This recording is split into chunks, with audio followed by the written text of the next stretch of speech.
Hi friends, இன்றைக்கி நம்ம unit 5 இந்திய அரசியலமைப்பின் முகவுரை மற்றும் முக்கியமான கேள்விகள் பற்றி பார்க்க போகிறோம். இந்த தலைப்பிலிருந்து ஒரு கொஷின் 2 கொஷின் குரூப் 2 அண்ட் 2 எக்ஸாமுக்கு வரும் ஃப்ரெண்ட்ஸ். ஏன்னா இது முக்கியமான கொஷின், ரிப்பீட்டட் கொஷின் தான் உங்களுக்கு கொடுக்குறோம்.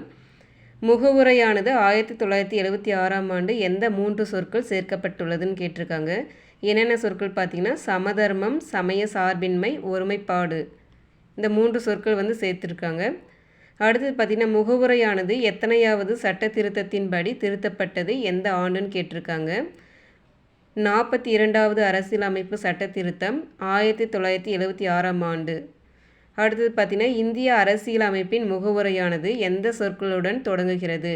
நம்ம இந்திய அரசியலமைப்பு முகவுரை இருக்குங்க இல்லையா, அது எந்த சொற்களோட தொடங்குது, ஃபஸ்ட்டு ஸ்டார்டிங்கில் எது தொடங்குதுன்னு கேட்குறாங்க. இந்திய மக்களாகிய நாம் என்ற சொற்களுடன் நம்முடைய இந்திய அரசியலமைப்பு முகவுரை தொடங்குகிறது.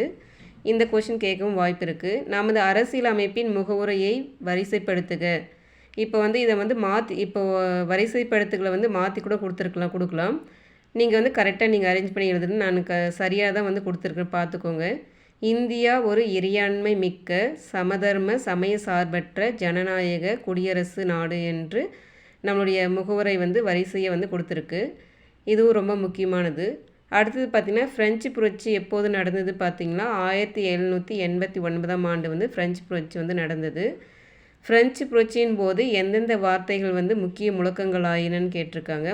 என்னென்ன வார்த்தைகள் பார்த்திங்கன்னா சுதந்திரம், சமத்துவம், சகோதரத்துவம். இந்த 3 வார்த்தைகள் இந்த ஃப்ரெஞ்சு புரட்சியின் போது இந்த வார்த்தை முழக்கங்கள் முழங்கியிருக்கிறாங்க. இந்திய அரசியலமைப்பின் முகவுரையில் முக்கியத்துவம் தரப்பட்டுள்ளது. இந்த சுதந்திரம், சமத்துவம், சகோதரத்துவம் இந்த 3 வார்த்தைகள் நம்முடைய அரசியலமைப்பினுடைய முகவுரையில் முக்கியத்துவம் தந்திருக்கிறாங்க. அடிப்படை உரிமைகள் எத்தனைன்னு பார்த்தீங்கன்னா 6 அடிப்படை உரிமைகள் இருக்குது.